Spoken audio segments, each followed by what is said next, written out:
With Arsenal's dominant win against Ipswich on the weekend, it was a clear indication that Arteta was experimenting for the first game against PSG. Now, one of the biggest inclusions of that was Leandro Trossard playing up front. And in this video, we're going to talk about how this role could work perfectly against PSG, which could help Arsenal in the long run. So let's get into it. Now, personally for me, I think when I look at Arsenal's depth and the players that we've been using in the Premier League, I think Arteta has broadly got it right, barring maybe that Brentford game before the Real Madrid second leg. And what I mean by this is he's finding a good level of playing some backup players, some first team players which need more minutes in the games, and also willing to experiment with certain players and combinations which we may have not seen before or may could be important for next season or in the Champions League if needed. And against Ipswich, I think he did this the best, where he clearly put barring the fullbacks out, a team I think should be playing against PSG, especially with the fact that Partey is suspended for that first leg, meaning we have to try something different. Now, the big thing about that is obviously playing Trossard up front, which I think we all kind of expected to be the most likely outcome given the Partey suspension, and putting Merino back in midfield, because I think right now Merino should be absolutely in this squad. He has been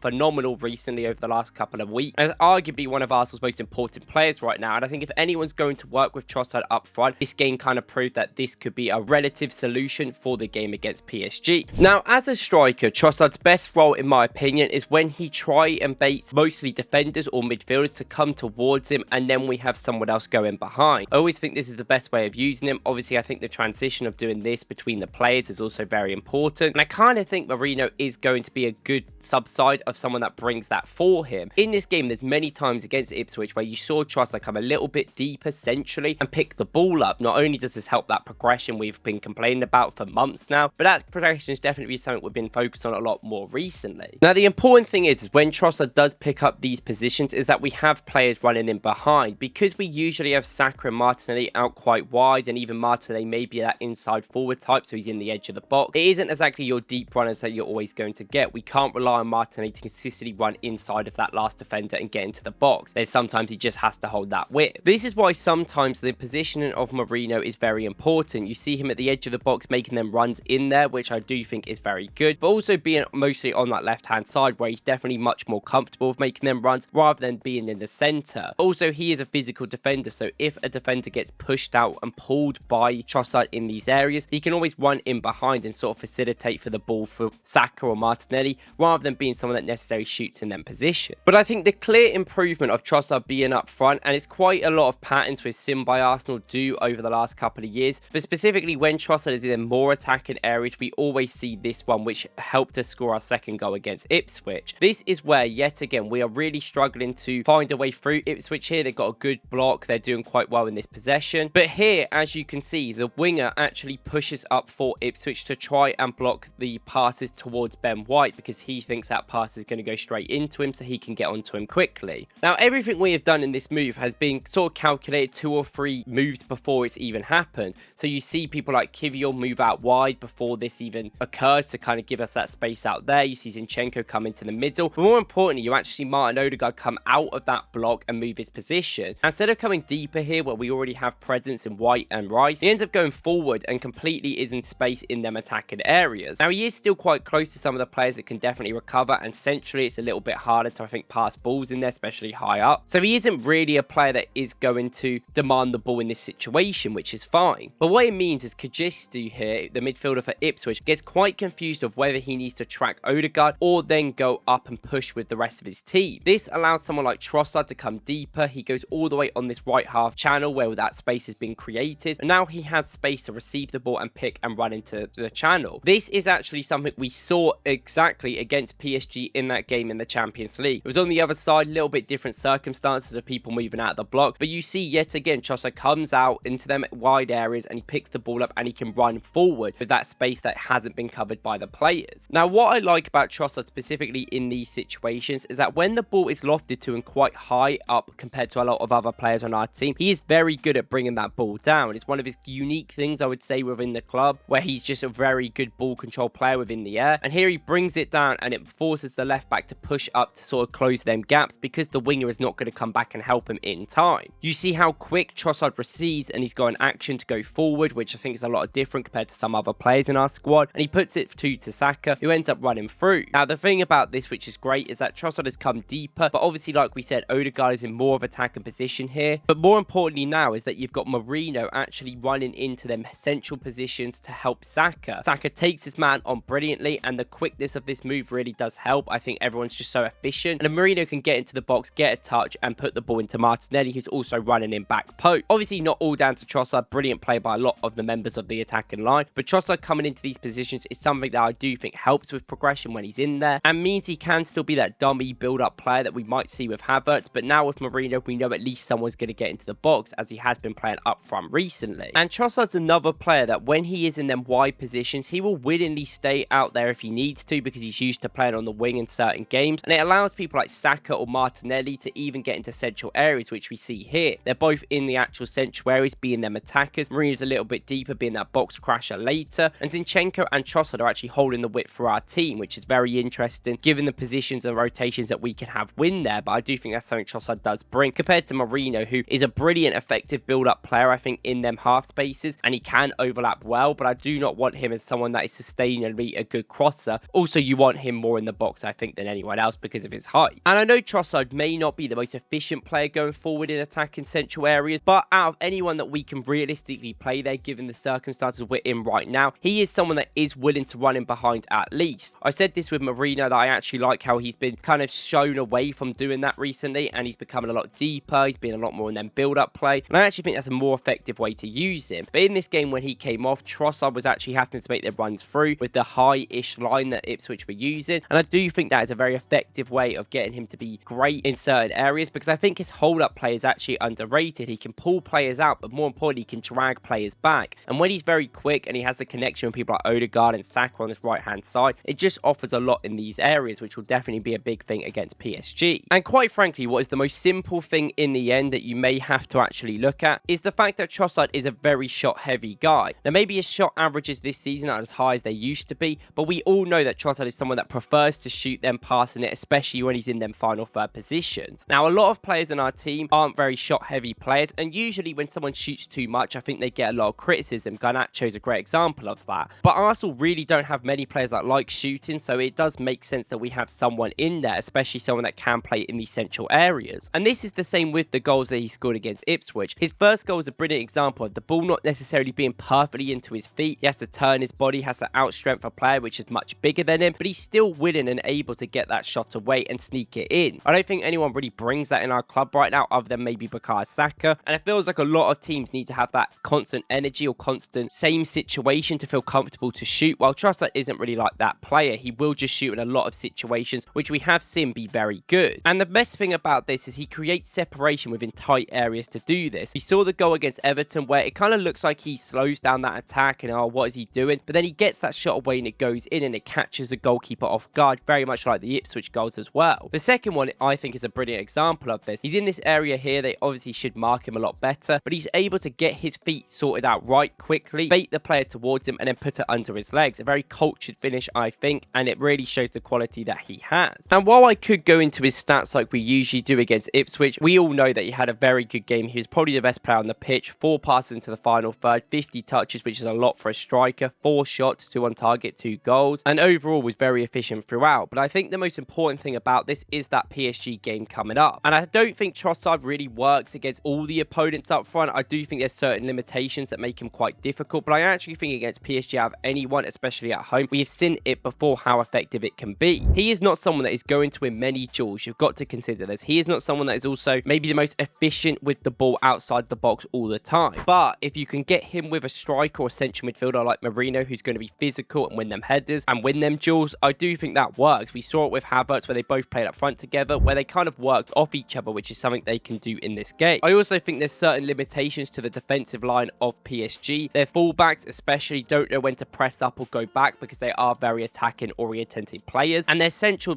defenders are definitely gettable. Sometimes they get incredibly isolated by the fact their fullbacks go up, and if Arsenal can bait them into situations, and I do think it will be very important of getting Trossard in and maybe other players as well, because people like Merino are playing fantastic at the moment, and I want that guy anywhere on the pitch with the ball because I've been very impressed. Now, sorry there's no face cam for this video. I'm going through a lot of changes, I think, with the channel and stuff I want to make better, so there's obviously a lot of receiving problems I have right now, and of course that has meant there's there's not been as many uploads, but I will continue to try and make uploads when I can. And obviously the PSG game is really what we're all thinking about in a week and a half's time. But thank you guys for watching nonetheless, and if not, I will see you in the next video. Thank you guys.